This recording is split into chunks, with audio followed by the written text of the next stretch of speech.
예레미야 2장 29절에서 37절 말씀을 함께 읽겠습니다. 너희가 나에게 대항함은 어찌 됨이냐? 너희가 다 내게 잘못하였느니라. 여호와의 말씀이니라. 내가 너희 자녀들을 때린 것이 무익함은 그들의 징계를 받아들이지 아니함이라. 너희 칼이 사나운 사자같이 너희 선지자들을 삼켰느니라. 너희 이 세대여 여호와의 말을 들어보라. 내가 이스라엘에게 광야가 되었었느냐? 캄캄한 땅이 되었었느냐? 무슨 이유로 내 백성이 말하기를 우리는 너였으니 다시 주께로 가지 아니하겠다 하느냐? 처녀가 어찌 그의 폐물을 입겠느냐? 신부가 어찌 그의 예복을 입겠느냐? 오직 내 백성은 나를 잊었나니 그 날수는 셀 수 없거늘 내가 어찌 사랑을 얻으려고 내 행위를 아름답게 꾸미느냐?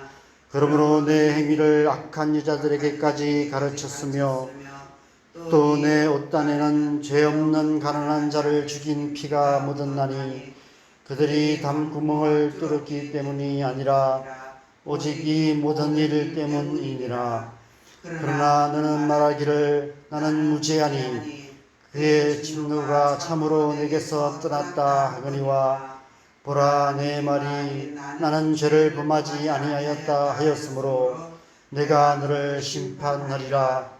내가 어찌하여 내 길을 바꾸어 부지런히 돌아다니느냐?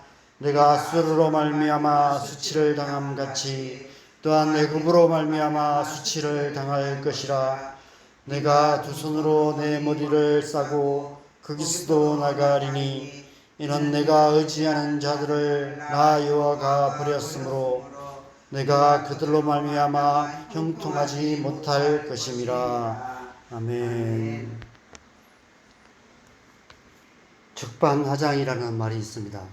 도둑이 도리어 매를 든다 이런 뜻으로 잘못한 사람이 도리어 아무 잘못 없는 사람을 나무라는 어이없는 상황을 말합니다. 누구나 이 세상을 살다 보면 그런 어이없는 일들을 당하곤 합니다. 그런데 그런 일을 가장 많이 당하시는 분은 하나님이신 것 같습니다. 우리는 걸핏하면 하나님을 향하여 어찌하여 라는 항변을 하곤 합니다. 신앙생활 초기에 가장 많이 하는 질문은 하나님이 어찌하여 인간에게 자유의지를 주시고 어찌하여 선악과 같은 것을 만들어서 어찌하여 죄를 짓게 만들어 이렇게 고통스러운 세상이 되게 만드셨냐 이런 질문을 합니다. 인간의 모든 죄와 죄의 결과로 인한 고통의 책임이 하나님께 있다고 책임을 전가하는 적반하장입니다. 심지어 하나님께서 왜 사람을 만드셔서 이런 고통스러운 삶을 살게 하시는지를 묻곤 합니다. 마치 부모에게 왜 나를 낳아서 이렇게 힘들게 만드냐라고 원망하는 패역한 자식 같은 모습입니다. 이런 어이없는 상황을 만나면 어떤 마음이 들까요? 정말 억울할 것입니다. 자기가 잘못해놓고 도리어 그 잘못을 뒤집어 씌운다면 억울할 수밖에 없을 것입니다. 하박국서를 보면 하박국 선지자가 하나님을 향하여 3번에 걸쳐서 어찌하여라고 항변하고 있습니다. 그것이 바로 적반하장입니다. 오늘 예레미야서 2장에서 하나님께서 마치 그동안 참으셨던 억울함과 울분을 쏟아내시듯이 반대로 유사 백성들을 향하여 어찌하여라는 질문을 쏟아내고 계십니다. 하나님께서 하나님의 백성들을 향해서 그리고 우리를 향해서 이 세상을 향해서 어찌하여라고 묻고 계시는 것입니다. 2장 전체 말씀을 굳이 살펴보지 않아도 오늘 본문에서만 3번에 걸쳐서 어찌하여라고 말씀하고 계십니다. 29절에 보면 너희가 나에게 대항함은 어찌 됨이냐 말씀하고 계십니다. 33절에 내가 어찌 사랑을 얻으려고 내 행위를 아름답게 꾸미느냐 라고 말씀합니다. 36절에 내가 어찌하여 내 길을 바꾸어 부지런히 돌아다니느냐 라고 말씀하고 계십니다.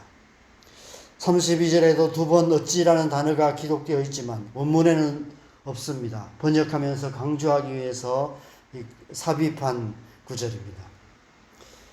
하나님께서는 지금 유다 백성들이 하나님을 버리고 하나님 아닌 다른 사랑을 얻으려고 부지런히 돌아다니고 있는 것에 대해서 어찌하여라고 마치 우리가 친구에게 하소연하듯 예레미야에게 항변하고 계시는 것입니다. 남유다가 마치 호세아 선지자의 아내 고멜처럼 음란한 여인이 되었다고 말씀하십니다. 호세아 선지자는 북이스라엘의 선지자였습니다. 북이스라엘이 멸망할 때 하나님의 그 예언의 말씀을 특별한 방법으로 전했던 선지자였습니다. 음란한 여인 고멜을 아내로 맞이하여서 북이스라엘이 하나님 앞에 마치 음란한 여인 같음을 선포했습니다. 그럼에도 불구하고 북이스라엘은 끝내 돌이키지 않았고 결국 아수르에 의해서 멸망하고 말았습니다. 예레미야 선지자가 선지자의 소명을 받아서 이 말씀을 선포하는 때는 북이스라엘이 멸망한 지 약 100년 정도 지난 때였습니다. 그런데 이제 남유다마저도 100년 전에 북이스라엘과 같은 똑같은 모습이 되어서 똑같이 멸망의 길로 가고 있는 것이 어찌 됨이냐라고 말씀하고 계시는 것입니다. 오늘 말씀에서는 그런 유다 백성들을 향한 하나님의 마음이 구구절절 기록되어 있습니다. 너희가 다 내게 잘못하였느니라. 내가 너희를 징계한 것도 아무 소용이 없다. 이렇게 말씀하고 계십니다. 내 백성이 어떻게 해서 나를 잊었느냐라고 말씀하고 계십니다. 어떤 마음일까요? 배신감 같은 마음이 아닐까 생각됩니다. 북이스라엘이 그토록 하나님의 속을 썩이다가 결국 멸망하고 말았는데 이제 남유다마저도 멸망의 길을 가고 있는 모습을 보며 마치 마지막 남은 자식마저도 끝내 부모를 거역하고 끝내 부모를 버리는 그런 버림받은 늙은 부모의 마음 같은 그런 배신감을 토로하고 계시는 것입니다. 32절 말씀을 보면 그 중간에 무슨 이유로? 라는 구절이 있습니다. 사고치고 말썽 부리는 자녀를 가진 부모들이 한결같이 하시는 말이 있습니다. 해달라는 것 다 해주고 부족함 없이 진짜 정성을 다해서 키웠는데 도대체 그 자식이 왜 그러는지 모르겠다. 이렇게 하소연을 합니다. 어쩌면 오늘날 우리를 향한 오늘날 교회를 향한 하나님의 마음이 아닐까 싶습니다. 앞에 본문 2절에 보면 내가 너를 위하여 내 청년의 때의 인애와 내 신혼 때의 사랑을 기억하노니 곧 씨 뿌리지 못하는 땅 그 광야에서 나를 따랐음이라 말씀하십니다. 그래서 7절에 내가 너희를 기름진 땅에 인도하여 그것의 열매와 그것의 아름다운 것을 먹게 하였다라고 말씀하십니다. 그런데 어찌하여 이제는 너희가 나를 대항하고 어찌하여 다른 사랑을 찾아 부지런히 다니며 어찌하여 악한 여자가 되었느냐라고 도무지 이해할 수 없다라고 말씀하고 계시는 것입니다. 과거 우리나라가 먹고 살기조차 힘든 시절이 있었습니다. 그때 한국 교회는 오직 하나님만 의지하는 교회였습니다. 온 성도들이 하나님 앞에 눈물로 기도하는 교회였습니다. 그래서 세계 선교 역사에 기록될 만한 놀라운 부흥의 역사가 일어났던 교회가 한국 교회였습니다. 그런데 오늘날 한국 교회는 어떠합니까? 오늘날 우리나라는 하나님의 축복하심으로 경제적으로 세계 10손가락 안에 드는 경제대국이 되었습니다. 한마디로 먹고 살만한 세상이 되었습니다. 문화적으로 전 세계에 한류 열풍을 일으키고 있습니다. 이런 시대에 교회는 어떠합니까? 이런 시대에 우리의 신앙은 어떤 모습입니까? 하나님 아니면 살 수 없어서 하나님께만 매달렸던 그 시절의 신앙이 과연 오늘날 우리에게도 여전히 남아 있을까요? 그 옛날 북이스라엘 백성들처럼 오늘 말씀의 남유다 백성들처럼 하나님을 멀리하고 다른 사랑을 찾아서 부지런히 돌아다니고 있는 것은 아닐까요? 이 세상이나 세상에 있는 것들을 사랑하는 마음으로 가득한 우리의 모습들을 보게 됩니다. 세상의 안락함에 취하여 기도의 자리가 비어가는 것이 오늘날 교회의 현실인 것 같습니다. 북이스라엘이 멸망했던 때의 모습을 똑똑히 보았음에도 불구하고 남유다 역시도 똑같은 길로 행함으로 결국 멸망의 길로 향하고 있는 것처럼 오늘날 이 땅의 교회도 마찬가지가 아닐까라는 두려운 마음이 듭니다. 유럽의 교회들이 텅 빈 교회가 되어서 교회 건물이 디스코텍으로 바뀌고 이슬람 사원으로 바뀌고 있다는 뉴스를 들은 지 오래되었는데 우리도 그 뒤를 따르고 있는 것이 아닐까 하는 생각이 듭니다. 이 시점에 하나님께서 우리에게 예레미야서를 묵상하게 하시는 이유가 무엇일까 생각해 보아야 합니다. 눈물의 선지자 예레미야를 통해서 하나님께서 우리에게 무엇을 말씀하기를 원하실까요?